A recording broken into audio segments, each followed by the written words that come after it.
Hello everyone, आपका हमारे YouTube channel में स्वागत है। आज हम दिसंबर 2019 में हुए सीटेट पेपर फर्स्ट का यहाँ पे सीटीपी का पार्ट करने वाले हैं। सीटीपी के 30 क्वेश्चन यहाँ पे सॉल्व करेंगे। चलिए देखें पहला क्वेश्चन।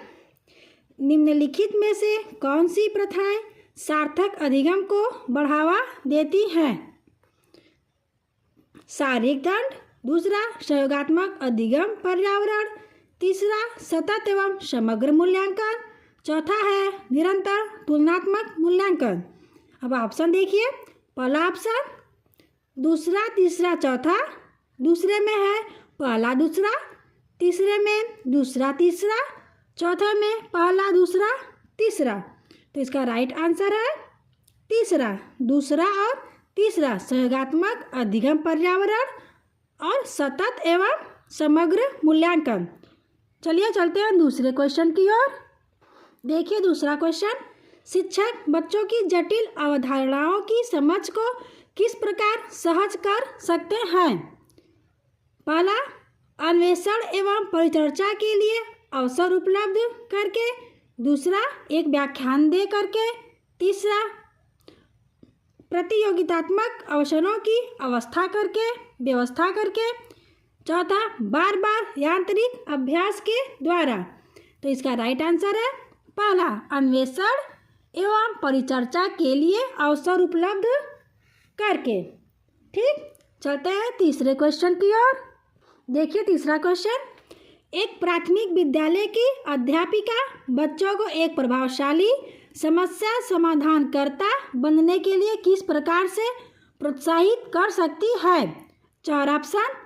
पहला, बच्चों को सहजानुभूत अनुमान लगाने के लिए प्रोत्साहित करके तथा उसी पर आधारित विचार मंथन करके, दूसरा प्रत्येक छोटे कार्य के लिए भौतिक पुरस्कार देकर, तीसरा केवल प्रक्रियात्मक ज्ञान पर बल या महत्व देकर, चौथा गलत उत्तरों को अस्वीकार करके एवं दंडित करके। तो इसका राइट आंसर है पहला, बच्चों को सहजानुभूत अनुमान लगाने के लिए प्रोत्साहित करके तथा उसी पर आधारित विचार मंथन करके। चलते हैं अब चौथे क्वेश्चन की ओर। देखिए चौथा क्वेश्चन। निम्नलिखित में से कौन सा द्वितीयक समाजीकरण एजेंसी का उदाहरण है? इसके चार ऑप्शन। पहला, मीडिया एवं पास पड़ोस, दूसरा परिवार एवं पास पड़ोस, तीसरा परिवार एवं मीडिया, चौथा विद्यालय एवं मीडिया। तो इसका आंसर होगा विद्यालय एवं मीडिया। ये द्वितीयक समाजीकरण एजेंसी के उदाहरण हैं। अब देखिए पांचवा क्वेश्चन। निम्नलिखित अवधि में से किसमें शारीरिक वृद्धि एवं विकास तीव्र गति से घटित होता है? पहला ऑप्शन किशोरावस्था एवं वयस्कता, दूसरा शैशवावस्था एवं प्रारंभिक बाल्यावस्था, तीसरा प्रारंभिक बाल्यावस्था एवं मध्य बाल्यावस्था, चौथा मध्य बाल्यावस्था एवं किशोरावस्था। तो इसका राइट आंसर है दूसरा, शैशवावस्था एवं प्रारंभिक बाल्यावस्था। ठीक, चलिए छठवें क्वेश्चन की ओर। निम्नलिखित में से कौन सा विकास का सिद्धांत नहीं है? पहला, विकास सार्वभौमिक है तथा सांस्कृतिक संदर्भ इसे प्रभावित नहीं करते, दूसरा विकास जीवन पर्यंत होता है, तीसरा विकास परिवर्त्य होता है, चौथा विकास आनुवंशिकता एवं पर्यावरण दोनों के द्वारा प्रभावित होता है। तो पूछा है कौन सा सिद्धांत नहीं है? तो पहला, विकास सार्वभौमिक है तथा सांस्कृतिक संदर्भ इसे प्रभावित नहीं करते। चलिए सातवें क्वेश्चन की ओर। देखिए सातवां क्वेश्चन। वैयक्तिक विभिन्नताओं का प्राथमिक कारण क्या है? पहला, आनुवंशिकता एवं पर्यावरण के बीच जटिल पारस्परिक क्रिया, दूसरा लोगों के द्वारा माता पिता से प्राप्त आनुवंशिक संकेत पद्धति, तीसरा जन्मजात विशेषताएं, चौथा पर्यावरणीय प्रभाव। इसका राइट आंसर है पहला, आनुवंशिकता एवं पर्यावरण के बीच जटिल पारस्परिक क्रिया। चलिए आठवें क्वेश्चन की ओर।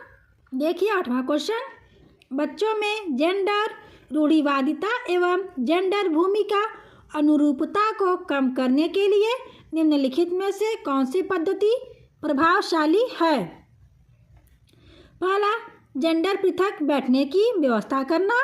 दूसरा, जेंडर पक्षपात के बारे में परिचर्चा। तीसरा, जेंडर विशिष्ट भूमिकाओं को महत्व देना।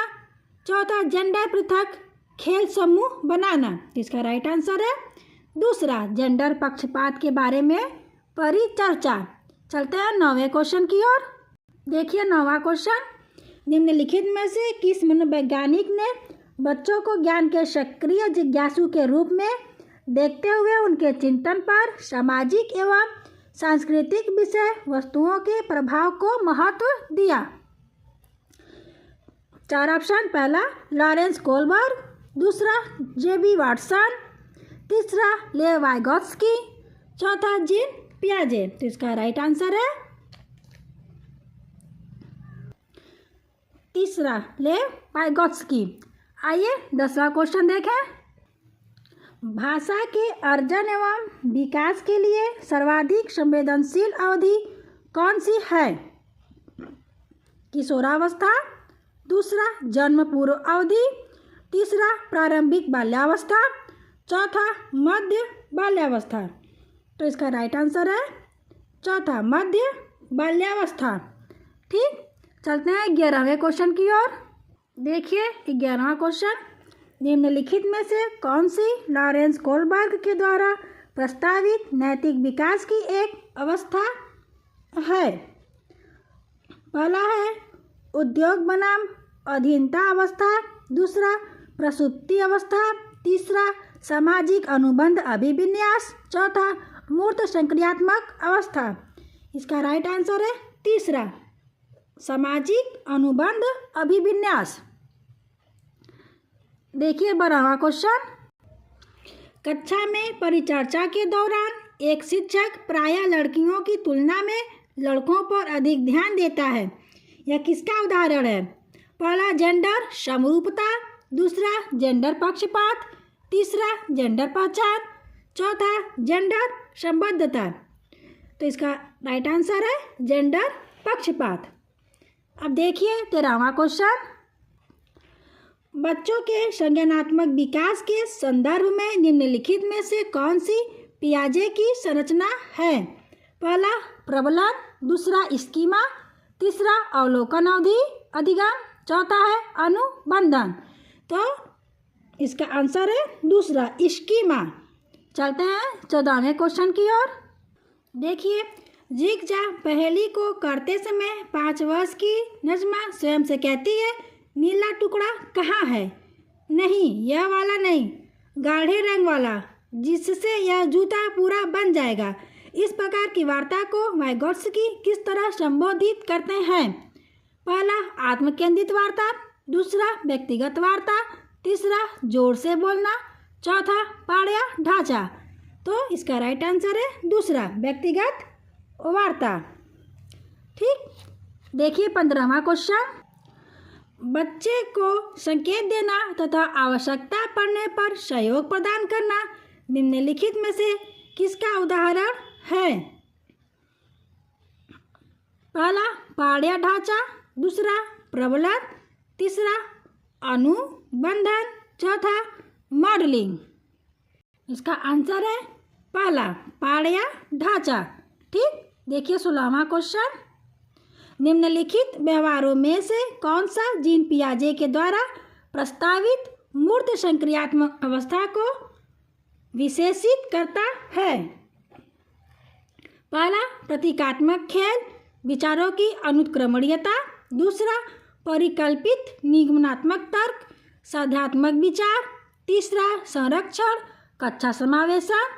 चौथा, आस्थगित अनुकरण, पदार्थ स्थायित्व। तो इसका राइट आंसर है तीसरा, संरक्षण, कक्षा समावेशन। देखिए 17वां क्वेश्चन, आकलन का प्राथमिक उद्देश्य क्या होना चाहिए? पहला, रिपोर्ट कार्ड में उत्तीर्ण या अनुत्तीर्ण अंकित करना। दूसरा, विद्यार्थियों के लिए श्रेणी निश्चित करना। तीसरा, संबंधित अवधारणाओं के बारे में बच्चों की स्पष्टता तथा भ्रांतियों को समझना। चौथा, विद्यार्थियों के प्राप्तांकों के आधार पर उनको नामांकित करना। ठीक, इसका राइट आंसर होगा तीसरा, संबंधित अवधारणाओं के बारे में बच्चों की स्पष्टता तथा भ्रांतियों को समझना। चलते हैं अब 18वें क्वेश्चन की ओर। निम्नलिखित कथनों में से कौन सा बुद्धि के बारे में सही है? पहला, बुद्धि बहुआयामी तथा जटिल योग्यताओं का एक समूह है। दूसरा, बुद्धि एक निश्चित योग्यता है जो जन्म के समय ही निर्धारित होती है। तीसरा, बुद्धि को मानकीकृत परीक्षणों के प्रयोग से सटीक रूप से मापा एवं निर्धारित किया जा सकता है। चौथा, बुद्धि एक एकात्मक कारक तथा एक एकाकी विशेषक है। इसका राइट आंसर है पहला, बुद्धि बहुआयामी तथा जटिल योग्यताओं का एक समूह है। चलते हैं 19वें क्वेश्चन की ओर। देखिए, रूही हमेशा समस्या के एकाधिक समाधानों के बारे में सोचती है। इनमें से काफ़ी समाधान मौलिक होते हैं। रूही किन गुणों का प्रदर्शन कर रही है?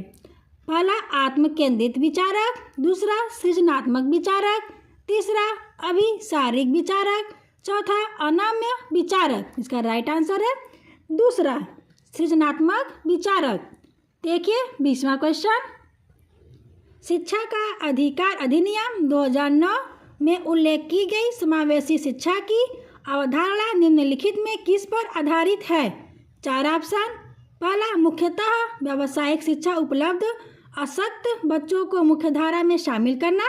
दूसरा, व्यवहारवादी सिद्धांत। तीसरा, अशक्त बच्चों के प्रति एक सहानुभूतिक अभिवृत्ति। चौथा, अधिकार आधारित मानवतावादी परिप्रेक्ष्य। इसका राइट आंसर है चौथा, अधिकार आधारित मानवतावादी परिप्रेक्ष्य। ठीक, देखिए 21वां क्वेश्चन। शिक्षण अधिगम प्रक्रिया में वंचित समूह से संबंधित विद्यार्थियों के द्वारा सहभागिता कम होने की स्थिति में एक शिक्षक को क्या करना चाहिए? पहला, अपनी शिक्षण पद्धति पर विचार करना चाहिए तथा बच्चों की सहभागिता में सुधार करने के लिए नए तरीके ढूंढने चाहिए। दूसरा, बच्चों को विद्यालय छोड़ने के लिए कहना चाहिए। तीसरा, इस स्थिति को जैसी है स्वीकार कर लेना चाहिए। चौथा, इन विद्यार्थियों से अपनी अपेक्षाओं को कम करना चाहिए। इसका राइट आंसर है पहला। अब देखिए 22वां क्वेश्चन। एक समावेशी कक्षा में एक शिक्षक को विशिष्ट शैक्षिक योजनाओं को 4 ऑप्शन। पहला, तैयार करने के लिए हतोत्साहित होना चाहिए। दूसरा, तैयार नहीं करना चाहिए। तीसरा, कभी कभी तैयार करना चाहिए। चौथा, सक्रिय रूप से तैयार करना चाहिए। इसका राइट आंसर है चौथा, सक्रिय रूप से तैयार करना चाहिए। ठीक, आइए 23वें क्वेश्चन की ओर। देखिए, पठन वैफल्य बच्चों के प्राथमिक लक्षण क्या है? पहला, एक ही गति विषयक कार्य को बार बार दोहराना। दूसरा, न्यून अवधान विकार। तीसरा, अपसारी चिंतन, पढ़ने में धारा प्रवाहिता। चौथा, धारा प्रवाह पढ़ने की अक्षमता। ये इसका राइट आंसर है। देखिए 24वां क्वेश्चन। संवेग एवं संज्ञान एक दूसरे से डैश डैश डैश हैं। पहला, संबंधित नहीं है। दूसरा, पूर्णतया अलग है। तीसरा, स्वतंत्र। चौथा, सन्निहित है। तो इसका राइट आंसर है चौथा, सन्निहित है। अब देखिए 25वां क्वेश्चन। संरचनावादी ढांचे में अधिगम प्राथमिक रूप से पहला, अवबोधन की प्रक्रिया पर केंद्रित है। दूसरा, यंत्रोक्त याद करने पर आधारित है। तीसरा, प्रबलन पर केंद्रित है। चौथा, अनुबंधन द्वारा अर्जित है। तो इसका राइट आंसर है पहला, अवबोधन की प्रक्रिया पर केंद्रित है। अब देखिए 26वां क्वेश्चन। अनेक घटनाओं के बारे में बच्चों के द्वारा बनाए गए सहजानुभूत सिद्धांतों के संदर्भ में एक शिक्षिका को क्या करना चाहिए? पहला, प्रतिकूल प्रमाण एवं उदाहरणों को प्रस्तुत करके बच्चों के इन सिद्धांतों को चुनौती देना चाहिए। दूसरा, बच्चों के इन सिद्धांतों को अनदेखा करना चाहिए। तीसरा, बच्चों को दंडित करना चाहिए। चौथा, बार बार याद करने के द्वारा एक सही सिद्धांत से बदल देना चाहिए। इसका राइट आंसर होगा पहला। अब देखिए 27वां क्वेश्चन। छात्र केंद्रित शिक्षा शास्त्र की क्या विशेषता है? पहला, योग्यता के आधार पर विद्यार्थियों को नामांकित करना तथा वर्गीकरण करना। दूसरा, केवल पाठ्य पुस्तकों पर निर्भर होना। तीसरा, बच्चों के अनुभवों को प्रमुखता देना। चौथा, यंत्रवत याद करना। इसका राइट आंसर है तीसरा। ठीक, अब मिलते हैं कल। आज के लिए यहीं पे धन्यवाद।